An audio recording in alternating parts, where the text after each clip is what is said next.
Welcome to our channel, Breaking Boundary. Today we're gonna break Ashes review. Bro இன்னைக்கு கொஞ்சம் வீடியோவில் போறதுக்கு முன்னாடி கொஞ்சம் பேர் பழக வேண்டியது இருக்கு. கொஞ்சம் தள்ளிட்டு போயிடலாம் ப்ரோ. யாரப்பா பொழக்க போற?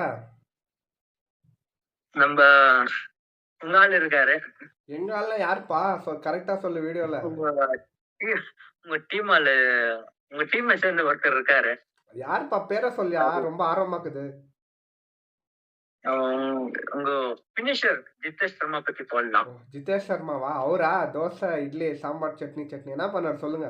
ரைசிங் ஸ்டார்ஸ் இந்த எமர்ஜிங் பிளேயர்ஸ் வச்சு ஒரு லீக் போயிட்டு இருக்கு ப்ரோ. ஆமாவா? சரி ப்ரோ. ஆமாவா? Okay bro. அதுல என்னாச்சு சொல்லுங்க.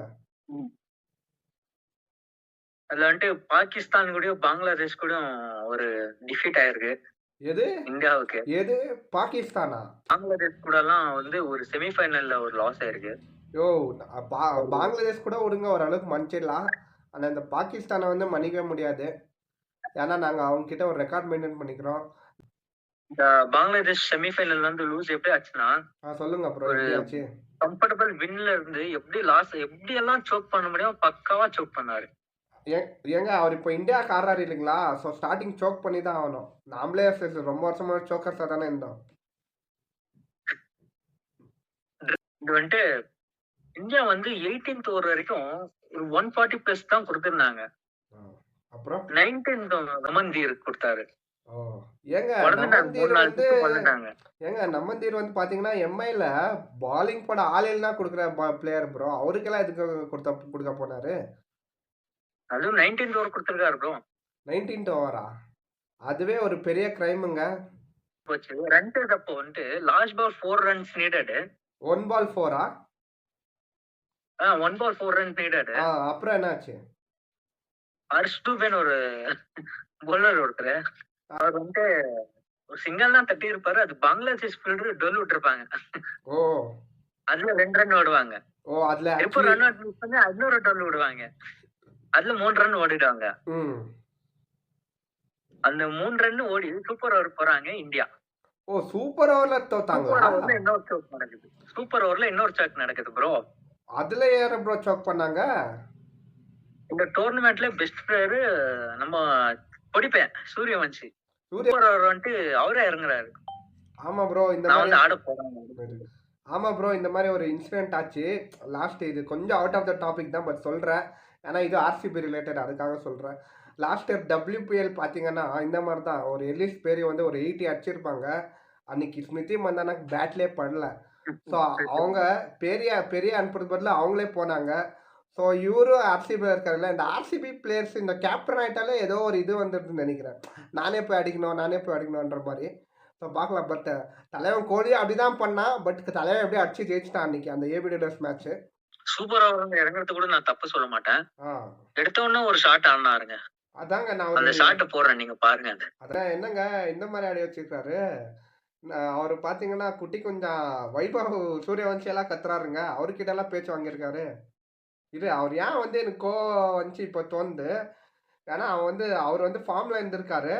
இவரு போய் இந்த மாதிரி ஷாட் அடிச்சா எரியுமா எரியாதா அந்த ஸ்டார்ட் பண்ணு. நெக்ஸ்ட் வந்து விமல் பாய் இறங்குறாரு. விமல் பாய் இறங்குறாரு. விமல் பாய் யாருங்க? விமல் பாய் இறங்குனவன நம்ம அசுதோஷ் சர்மா அந்த ஒண்ணு காட்டு சுத்தினாரு. தட்டி ஆட்ஸ்ல கேரி ஆயிடுச்சு. சூப்பர் ஓவர்ல 0 ரன்ஸ் அடிச்சிருக்காங்க இந்தியா. 0வா? சூப்பர் ஓவர்ல 0 ரன்ஸ் அடிச்சிருக்காங்க இந்தியா. அது பங்களாதேஷ் ஒரே பால் அடிச்சிட்டாங்களா எப்படி? அது வந்துட்டு first ball Suresh Sharma wicket எடுத்தாரு. செகண்ட் பால் வைட் கொடுத்துட்டாருங்க. மேட்ச் முடிஞ்சு. ஏங்க அதுலயுமே ஒரு தப்பு. நான் எரர்ன்னு தான் சொல்லுவாங்க. நீங்க ஒரு ஃபாஸ்ட் பாலர் போயிடலாமே, ஏன் ஸ்பின்னர் கொடுத்தீங்கன்னு கூட கேட்கலாமே. ஒரு போஸ்ட் பார்த்தேன் இந்த இந்தியாவோட இன்ஸ்டாகிராம் அஃபிஷியல் ஹேண்டல்ல. அதுல வந்து நான் இந்த மண்ணில இருந்து வந்திருக்கேன், இந்த நாட்டுல இருந்து வந்திருக்கேன், எங்க மண்ணு வீரர் அப்படியெல்லாம் பேசினாரு. பார்த்தா போய் ஒரு 2 உண்டை வாங்கிட்டு வந்திருக்காரு. ஜிதேஷ் சர்மா கொஞ்சம் ஆர்சிபி மானத்தை காப்பாத்துப்பா. இந்த மாதிரி பேச்செல்லாம் விட்டு தோத்துறாதா, சரியா? Okay bro. Ashes first test போயிடலாம். சொல்லுங்க என்னாச்சு? ஆஸ் யூசுவல் தான் ப்ரோ. 3rd இன்னிங் வந்துச்சு. ஜாக் ராலி டக். மறுபடியும் டக்கா? அப்புறம் ஒரு டீசன்ட் பார்ட்னர்ஷிப் போச்சு. அப்புறம் 65 for 2 சம்திங் விழுந்துச்சு, விக்கெட் விழுந்துச்சு. ம். அவ்வளவுதான் ப்ரோ. இந்தியா சாரி அவ்வளவுதான் ப்ரோ. இங்கிலாந்து வாரி கொட்டிக்கினாங்க அங்கருந்து. அப்புறம் காஸ் அட்கின்சன் கிட்ட இருந்து ஒரு சின்ன ஒரு கேமியோ ரோல் மாரி வந்துச்சு. அந்த இதுல கேமியோ ரோல்லாம் வேலைக்கு ஆவாது. பட் டோட்டலா அப்புறம் ஒரு இங்கிலாந்து எவ்வளோ அடிச்சாங்க டோட்டலா? 203 டார்கெட் 203 டார்கெட் 203 இருந்துச்சு. டார்கெட் அம்மா நானு 203 சம்திங் டார்கெட் செட் பண்ணாங்க. எல்லாம் ஒரு மாரி டஃப் சேஸ்ன்னு சொல்லிட்டு இருந்தாங்க. எனக்கு தெரிஞ்சு அது ஒண்ணும் டஃப் சேஸ் எல்லாம் இருந்தில்ல. அதான் நம்ம ஸ்டீவ் ஸ்மித் பார்த்தாரு. ம். டஃப் சேஸ்ன்னு அப்படி சொல்றாங்கன்னு சொல்லிட்டு டிராவிஸ் ஹெட்ட இறக்குனாங்க. ம். காட்டுன்னு காட்டுனாரு. ஆ, ஓ. 148 ஸ்ட்ரைக்கர் சம்திங்ல ஆடுனாரு. ஆமா ப்ரோ. Test match. ஆமா ப்ரோ. என்ன ப்ரோ ஹெட் வந்து இந்தியா தான் பொழப்பாருன்னு பார்த்தா நம்ம இங்கிலாந்து போய் அந்த பொழக்கிறாரு. இப்போ நம்ம டஃப் பிச்சராக சொல்லியிருப்பாங்க. அப்போ நம்ம ஸ்டீவ் ஸ்மித் உள்ள இருந்து சொல்லுவாரு, கொண்ட யானை இருக்குடா, ஹெட் இருக்கான்டா நம்ம கிட்டன்ற மாதிரி. ஹெட்டு நான் வந்து நான் ஹெட்டோட உங்களுக்கே தெரியும் நான் ஹெட்டோட எவ்வளோ பெரிய ஃபேனுன்னு. பட் ரீசெண்டாக எனக்கு வந்து அவர் 1 இயராக ஆடுறது பிடிக்கல. அது T20 ஆகட்டும், டெஸ்ட் ஆகட்டும், சுற்றினாரு. இன்னைக்கு திருப்பி அந்த ஒரு பழைய ஹெட்டு பார்த்துருந்து ஒரு ஒரு ஆசி ஃபேனாக வந்துட்டான்டா என் தலைவான்ற மாதிரி இருந்துச்சு. ஸோ பார்க்கலாம். செகண்ட் டெஸ்ட் ஆச்சு. ஏன்னா இங்கிலாந்து ஜெயிப்பீங்களா? என்னப்பா பென் ஸ்டோக்ஸ் உனக்கு பிடிச்ச பிளேயர் சொல்லு. இன்னொரு பண்ணான விஷயம் என்னன்னா இந்த மாசம் நவம்பர் ப்ரோ. அட ஆமாம் ப்ரோ. நீ சொல்லு. எட்டு நவம்பர்னாலே பொழப்பான்னு சொல்லு. எட்டு நவம்பர் மாசம்னாலே பொலன்னு யோ நீ ஏன் அதை ஞாபகப்படுத்தின அப்படி? ஸ்காட் போலண்ட் வந்து சில விராட் கோலி கன்னிகள் கலாச்சிருந்தாங்க ப்ரோ. அட ஆமா ஆமா ஃபர்ஸ்ட் இன்னிங்ஸ்ல தலைவன் பொலன்னு படுந்து வெறும் போலி விக்கெட் மட்டும் தான் எடுப்பான்ற மாதிரி ஆமா ஆமா கலாச்சிட்டு இருந்தாங்க. ஆமா ப்ரோ நானும் அவன் பார்த்தேன். வந்து ஆன்சர் பண்ணிட்டான். அவன் வித் பால் ஆன்சர் பண்ணியாச்சு. Second innings the OG Stark is back bro. ஆமா ப்ரோ. போன ஒரு 7 விக்கெட் ஹாலு நான் வந்து ரொம்ப சந்தோஷமா இருக்கேன். இப்போ அவர் எப்படி பெர்ஃபார்ம் பண்ணா நீங்க சொல்லுங்க. நீங்க தான் ஃபுல் பாத்தீங்களா ஆஷஸ்? சேம் மெத்தட்ல ஜாக்ரோலே ட்ராப் பண்ணாரு. பட் எட்ஜ் வாங்கி கேட்ச் ஆவான்னு பார்த்தேன். Unbelievable bro. பாஞ்சு புடிச்சாரு ஒரு ஃபாஸ்ட் பவுலரா இருந்துட்டு. அது இவ்வளோ வயசு. அதே இந்தியால நடந்ததா என்ன ஆகும்னு சொல்லுங்க. ஆமா ப்ரோ. இந்தியா பத்தி பேசும்போது இதே அந்த இடத்துல ஒரு நம்ம ஜஸ்பிரீத் பும்ரா இருந்தான்னு வச்சுக்கோங்க. இது இப்போ அவர் இந்த கேட்ச் பிடிச்சிருந்தா அவர் வந்து ஒரு 3 months லீவ் எடுத்துன்னுப்பார். 3 months ரெஸ்ட்டே எடுத்துன்னுப்பார். எனக்கு இழுத்துக்கிச்சு கம்பீர் பாய் நான் இதில் இருக்கிறேன். ஸோ இந்த இன்னொரு டாபிக் அது இன்னொரு வீடியோவில் பேசலாம்.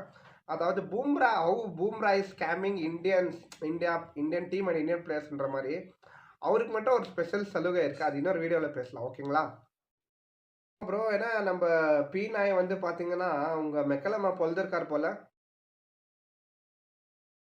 ஆமா ப்ரோ. பீனா இஸ் வந்து most successful analyst in cricket history. அவர் ஒன்றும் இல்லை, ஒரு ஆர்சிபிக்கு வந்து ஆர்சிபி கூட இருந்து ஒரு 5 டைட்டில் ஜெயிச்சிருக்காரு. சவுத் ஆப்பிரிக்கா கூட இருந்து ஒரு 6 டைட்டில் ஜெயிச்சிருக்காரு. அவ்வளவு பெருசா ஒண்ணும் இல்ல. அவர் ரேஞ்சுக்கு அது கம்மி தான் ப்ரோ. அதுக்குதான் இப்ப மெக்கலமா பொழக்க வந்திருக்காரு. யோ மிஸ்டர் பீடாக் பொழக்கணும்னு நினைச்சா அவங்கள எப்பயோ பொழுதுருக்கணும். அப்போ சோசியல் மீடியாலேருந்து தப்பிச்சிட்டீங்க ப்ரோ. பேட்ச் கிட்ட ஒரு டெஸ்ட் மேட்ச்ல ஒரு இன்டென்ட் இருக்கு. ஓகேவா? பேட்ச் வந்ததுனால தான் இங்கிலாந்து ஒரு டெஸ்ட் மேட்ச் ஒரு டிரான்சிஷன் பீரியட்ல இருந்து ஓவர் கம் பண்ணிருக்காங்க. ஆமா ஆமா. ஒண்ணு அடுத்த அடி இல்லனா ஆல் அவுட் ஆகி கிளம்பு. அவ்வளவுதான். பேஸ் பால் தெரிஞ்சது அவ்வளவுதான். எனக்கு தெரிஞ்சு பேஸ் பால் கரெக்டா பண்ணிட்டு இருக்காங்க ப்ரோ. இன்னும் கொஞ்சம் சக்சஸ்ஃபுல் ஆகல. அது சக்சஸ்ஃபுல் ஆவாங்க கூடிய சீக்கிரத்துல. அது பேஸ் பால் தெரியுது. நம்ம பி நாய்க்கு தெரியலையே.